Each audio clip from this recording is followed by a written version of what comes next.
Hello दोस्तों, आपका अपना यूट्यूब चैनल RYS क्लासेस में आप सभी विद्यार्थियों गुड मॉर्निंग है। तो आशा करते हैं कि आप लोग अच्छा होंगे और आपका क्लास कंटिन्यू चल रहा होगा। तो आज की क्लास में हम लोगों ने क्लास 12 का केमिस्ट्री पढ़ेंगे और चैप्टर का नाम है आपका ठोस अवस्था, चैप्टर नंबर 1 है। तो ये क्लास आप सभी विद्यार्थियों के लिए इंपॉर्टेंट होगी। इसके पिछले क्लास में हम लोगों ने पार्ट नंबर 8 तक कर लिए थे। अगर आप पार्ट 8 तक वीडियो को नहीं देखें तो इसी चैनल पर जाइए, उसका प्लेलिस्ट बना दिया गया है, आप पार्ट बाय पार्ट करके देख सकते हो। आज का हम लोगों का पार्ट नंबर 9 होगा और ये आपका आखिरी पार्ट होगी। तो आप सभी विद्यार्थियों से रिक्वेस्ट होगा, आप इस क्लास को शुरू से लास्ट तक अवश्य देखिएगा, क्योंकि आज की जो प्रश्न हम लोग करेंगे आपका सभी प्रश्न एग्जाम में पूछा गया प्रश्न होगा। तो ये क्लास आप सभी विद्यार्थियों के लिए इंपॉर्टेंट होगी। तो चलिए प्रश्न को स्टार्ट किया जाता है। चलिए, आपका आज का प्रश्न होगा, इंपॉर्टेंट प्रश्न है, अर्धचालक दो प्रकार का होता है। क्या? अर्धचालक दो प्रकार के होते हैं और कौन कौन होते हैं? पी टाइप अर्धचालक और एन टाइप अर्धचालक। और ये दोनों को हम लोगों ने आसान सा लैंग्वेज में परिभाषा देखेंगे। बस आप सभी विद्यार्थियों से रिक्वेस्ट होगी, आप लोगों ने इस क्लास को शुरू से लास्ट तक अवश्य देखिएगा, ताकि आने वाला एग्जाम में आपसे एक भी प्रश्न न छूट सके। और आज का क्लास आप सभी विद्यार्थियों के लिए इंपॉर्टेंट क्लास होगी। एग्जाम में पूछा गया प्रश्न, आज सभी प्रश्न आपका होगा। तो चलिए, अर्धचालक कितने प्रकार के होते हैं? अर्धचालक दो प्रकार के होते हैं। नंबर 1 है आपका पी टाइप अर्धचालक और नंबर 2 है आपका एन टाइप अर्धचालक। अब हम लोगों ने देखेंगे पी टाइप अर्धचालक किसे कहते हैं। तो आप सभी विद्यार्थियों को परिभाषा लिखना है पी टाइप अर्धचालक का। तो क्या परिभाषा लिखोगे? वे अर्धचालक जिसमें 3 संयोजकता अपद्रव पदार्थ के रूप में मिलाए जाते हैं। कितने संयोजकता? 3 संयोजकता अपद्रव पदार्थ के रूप में मिलाए जाते हैं। इस प्रकार के अर्धचालक को पी टाइप का अर्धचालक कहते हैं। क्या लिखोगे? वे अर्धचालक जिसमें 3 संयोजकता अपद्रव पदार्थों के रूप में मिलाया जाता है, तो इस प्रकार के अर्धचालक को पी टाइप अर्धचालक कहते हैं। तो आप सभी विद्यार्थियों के यहाँ पे ये पॉइंट नहीं समझ में आया होगा कि यहाँ पे अपद्रव क्या है। तो आप सभी विद्यार्थियों को हमने उदाहरण से समझाना चाहेंगे और उदाहरण से आपको 100% समझ में आ जाएगी। बस आप लोगों ने इस वीडियो के ऊपर फोकस कीजिए। चलेगा, इसको उदाहरण हमने लिया है। क्या? यहाँ पे देखिएगा, बोरॉन 5 है आपका। बोरॉन का परमाणु क्रमांक कितने होते हैं? बोरॉन का परमाणु क्रमांक 5 होती है। तो बोरॉन का इलेक्ट्रॉनिक विन्यास क्या हो जाएगी? बोरॉन का इलेक्ट्रॉनिक विन्यास हो जाएगा प्रथम कक्षा में 2 इलेक्ट्रॉन और दूसरा कक्षा में 8 इलेक्ट्रॉन होते हैं, जबकि हमने 8 इलेक्ट्रॉन को नहीं लेंगे। क्यों? क्योंकि बोरॉन का परमाणु क्रमांक 5 होती है, तो इसका अष्टक पूरा करने के लिए प्रथम कक्षा में 2 इलेक्ट्रॉन लेंगे और सेकेंड कक्षा में कितने इलेक्ट्रॉन लेंगे? 3 लेंगे। तो 3 2 कितना हो गया? 5 हो गया। तो यहां से आपका ये समझ में आ गया होगा। अगला हम लोगों ने देखेंगे, एल्युमिनियम का परमाणु क्रमांक 13 होते हैं। कितना होते हैं? 13 होते हैं। तो इसका इलेक्ट्रॉनिक विन्यास क्या होगा? प्रथम कक्षा में 2 इलेक्ट्रॉन लेंगे, दूसरा कक्षा में 8 इलेक्ट्रॉन लेंगे, जबकि तीसरा कक्षा में कितना इलेक्ट्रॉन होती है? 18 इलेक्ट्रॉन होती है। तो हमको 18 इलेक्ट्रॉन नहीं लेना है, क्योंकि यहाँ पे एल्युमिनियम का परमाणु क्रमांक कितना होती है? 13 होती है। तो हमको प्रथम कक्षा में 2 इलेक्ट्रॉन लेना होगा, दूसरा कक्षा में 8 इलेक्ट्रॉन लेना होगा और तीसरा कक्षा में 3 इलेक्ट्रॉन लेना होगा। तो कितना हुआ? 8 2 10 10 3 13। इसका अष्टक क्या हो गया? पूरा हो गया। तो अब आपको समझना है कि संयोजकता अपद्रव क्या था। तो परिभाषा क्या बोल रहा था? परिभाषा देखिएगा, परिभाषा बोल रहा था वे अर्धचालक जिसमें 3 संयोजकता अपद्रव पदार्थों के रूप में मिलाया जाता है। तो यहाँ पे देखना आपसे विद्यार्थियों को, ये दोनों एग्जाम्पल जो हमने दिया, इसमें लास्ट में आपको कितने कितने संयोजकता अपद्रव के रूप में मिलाया गया था? 3 संयोजकता अपद्रव के रूप में मिलाया गया था। इसे ही क्या कहते हैं? पी टाइप अर्धचालक कहते हैं। तो ये परिभाषा आप सभी विद्यार्थियों को 100% समझ में आ गया होगा। उसी प्रकार से हम लोगों ने अगला परिभाषा देखेंगे। अगर पी टाइप अर्धचालक आप सभी विद्यार्थियों ने समझ गए, तो एन टाइप अर्धचालक भी आप आसान से लैंग्वेज में समझ जाओगे 100%। चलेगा, अब हम लोगों ने देखेंगे एन टाइप अर्धचालक किसे कहते हैं। तो एन टाइप अर्धचालक वे अर्धचालक जिसमें 5 संयोजकता अपद्रव के रूप में मिलाए जाते हैं। पी टाइप में क्या था? 3 संयोजकता अपद्रव के रूप में मिलाया जा रहा था, तो उसे पी टाइप अर्धचालक बोल रहे थे। इसमें 5 संयोजकता अपद्रव के रूप में मिलाया जाता है, इस कारण से इसे हमने क्या कहते हैं? एन टाइप अर्धचालक कहते हैं। तो इसका परिभाषा लिखना है, वे अर्धचालक जिसमें 5 संयोजकता अपद्रव के रूप में मिलाए जाते हैं, उसे एन टाइप अर्धचालक कहते हैं। जैसे मैं आप सभी विद्यार्थियों यहाँ से समझना होगा, यहाँ पे फास्फोरस का परमाणु क्रमांक कितना होती है? 15 होती है, तो इसका इलेक्ट्रॉनिक विन्यास क्या होगा? प्रथम कक्षा में 2 इलेक्ट्रॉन लेंगे, दूसरा कक्षा में 8 इलेक्ट्रॉन लेंगे, तीसरा कक्षा में 15 इलेक्ट्रॉन लेंगे। तो यहाँ पे अपद्रव्य ग्रुप में कितना आया? अपद्रव्य ग्रुप में किससे मिलाया गया? 5 को मिलाया गया। प्रथम में 2 इलेक्ट्रॉन, दूसरा में 8 इलेक्ट्रॉन, तीसरा में 5 इलेक्ट्रॉन। उसी प्रकार से आर्सेनिक का परमाणु क्रमांक कितना होती है? 33 होती है। तो इसका इलेक्ट्रॉनिक विन्यास क्या होगा?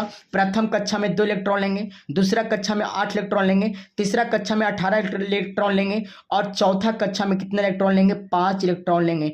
तो ये दोनों एग्जाम्पल में देखिएगा लास्ट में अपद्रव्य ग्रुप में कितना मिलाया गया? 5 इलेक्ट्रॉन मिलाया गया है। इसी को हमने क्या बोलेंगे? एन टाइप अर्धचालक बोलेंगे। तो मुझे आशा नहीं बल्कि 100% विश्वास है कि पी टाइप अर्धचालक और एन टाइप अर्धचालक आप सभी विद्यार्थियों को समझ में आ गया होगा। तभी तक इस वीडियो को आपने लाइक नहीं किए हो तो प्लीज लाइक कर दीजिए, चैनल पर नए हो तो चैनल को सब्सक्राइब कर लीजिए और घंटी को प्रेस कर लीजिए ताकि जो नेक्स्ट वीडियो डाले आपके पास सबसे पहले नोटिफिकेशन पहुंच पाए।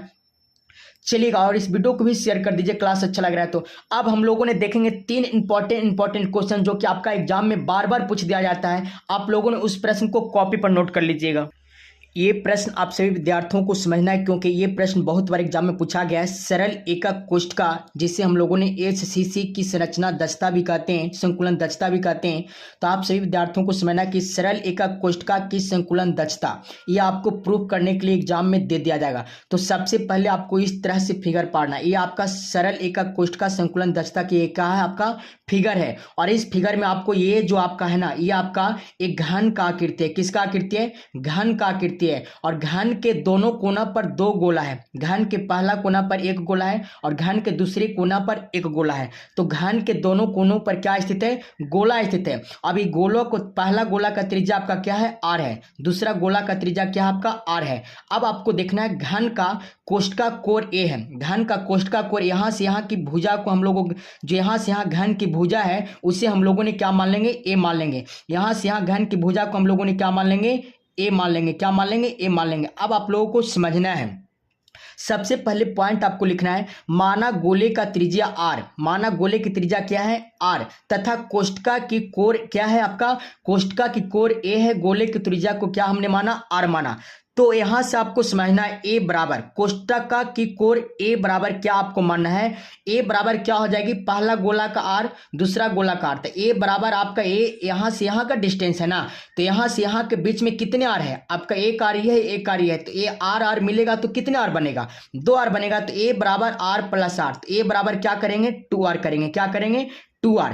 अब हम लोगों को यहां से ये समझना होगा सरल एकक कोष्ठका की संकुलन दक्षता, कहने का अर्थ है सरल एकक कोष्ठका की संकुलन दक्षता का परमाणु संख्या कितनी होती है? z बराबर 1 होता है। आप सही विद्यार्थियों को ये पॉइंट समझना है, सरल एकक कोष्ठका की संकुलन दक्षता की परमाणु संख्या कितनी होती है? z बराबर 1 होता है। ये आपको फॉर्मूला याद रखना है। अगर ये आप इसका वीडियो नहीं देखें तो इसी चैनल पर जाइए, इसी का पार्ट में डाल दिया गया, आप लोगों ने जाकर के देख लीजिए। सरल एकक कोष्ठका की संकुलन दक्षता का परिभाषा क्या होता है, उसकी परमाणु संख्या कितनी होती है, तो इसका वीडियो अपलोड कर दिया गया, जाके समझ लीजिए आप लोगों ने।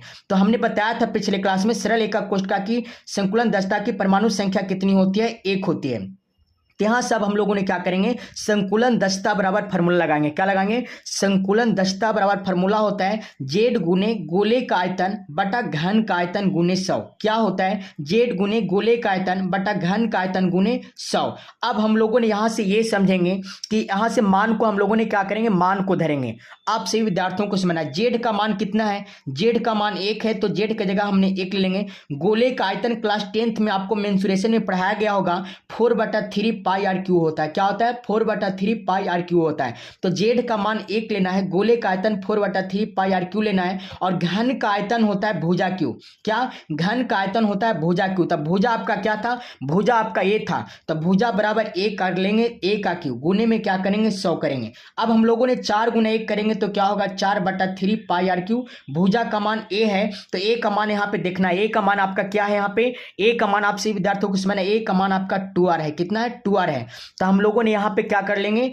2r का क्यू कर लेंगे। क्या कर लेंगे? 2r का क्यू गुने में 100 करेंगे। यहां तक आप सभी विद्यार्थियों को समझ में आ गया होगा। अब हम लोगों ने इसके नीचे वाले पॉइंट को देखेंगे। इसके क्या किए 4/3 पाई आर क्यू बटा 2r क्यू गुने 100।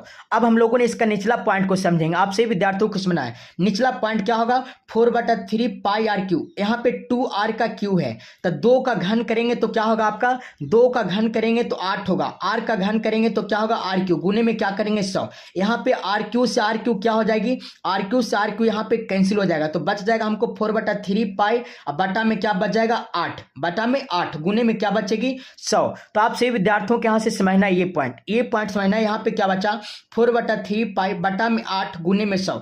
अब ये आपका भागा में है, जब ऊपर भेजेंगे तो ये जाके 3 से मल्टीप्लाई हो जाएगी, 3 से क्या होगी मल्टीप्लाई होगी। तो यहाँ पे 4 गुने आपको क्या करना है, यहाँ पे सबसे पहले हमने क्या कर लेंगे 4 गुने, यहाँ पे पाई का मान होता है कितना 3.14, पाई का मान रख देंगे क्या 4 गुने 3.14 गुने में 100।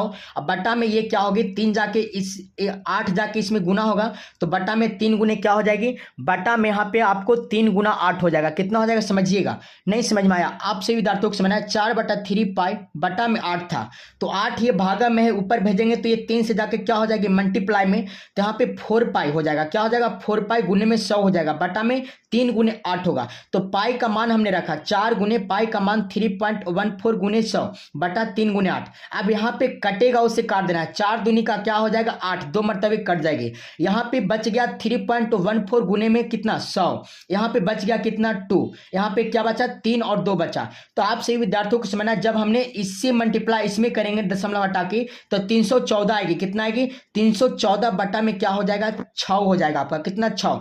अब हम 6 से भागा 314 में देंगे तो आपका सॉल्यूशन होकर के आंसर आएगी 52.4%, मतलब कि 52.333 आएगा। तो लगभग मैं बोल सकते हो 52 पॉइंट कितना 4%। तो यहाँ पे क्वेश्चन बोला था एक सरल एकक कोष्ठका की संकुलन दक्षता का मान कितना होता है 52.4% होता है। आप सभी विद्यार्थियों को कॉपी में से नोट कर लेना है, सरल एकक कोष्ठका में संकुलन दक्षता का मान कितना होता है 52.4% होता है। तो ये प्रश्न आप सभी विद्यार्थियों को समझ में आ गया होगा। अब हम लोगों ने नेक्स्ट प्रश्न को देखेंगे।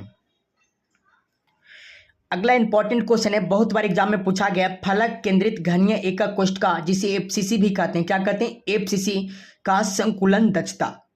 तो सबसे पहले आप सभी विद्यार्थियों को समझना है फलक केंद्रित घनीय एकक कोष्ठका का संकुलन दक्षता कि ये क्या आपका फिगर है, ये क्या आपका फिगर है। और जो ये आपका आकृति बन रहा है एक वर्ग की आकृति बन रहा है, किसका आकृति बन रहा है वर्ग की आकृति बन रहा है। और वर्ग का आपको देखना है वर्ग का विकर्ण आपका ये है, आपका वर्ग का विकर्ण आपका ये भुजा आपका क्या है, ये आपका वर्ग का विकर्ण हुआ, क्या हुआ वर्ग का विकर्ण हुआ। तो आप सभी विद्यार्थियों को समझना है वर्ग का विकर्ण पे स्थित 3 गो गोला है, पहला गोला का नाम ए है, दूसरा गोला का नाम बी है, तीसरा गोला का नाम सी है। तो आप सभी विद्यार्थियों को यहाँ से समझना है ए से बी के बीच की दूरी क्या होगी आर होगी, क्या होगी यहाँ से यहाँ के बीच की दूरी आर होगी। और ए से बी और ए से सी के बीच में क्या आपका ए से सी के बीच में गोला बी है और इसे हम लोगों ने क्या मानेंगे 2r, जिसे हम लोगों ने व्यास इसका क्या हो जाएगा 2r हो जाएगी। और बी से सी के बीच की दूरी को क्या मानेंगे r मानेंगे। तो सबसे पहले यहाँ पे आपको लिखना माना गोले की त्रिज्या क्या है, माना गोले की त्रिज्या r है, गोले की त्रिज्या r है, क्या है r है। तो आपका यहाँ से यहाँ की दूरी r हो जाएगी, यहाँ से यहाँ की दूरी 2r हो जाएगी और यहाँ से यहाँ की दूरी क्या हो जाएगा r हो जाएगा, क्या हो जाएगा r हो जाएगा।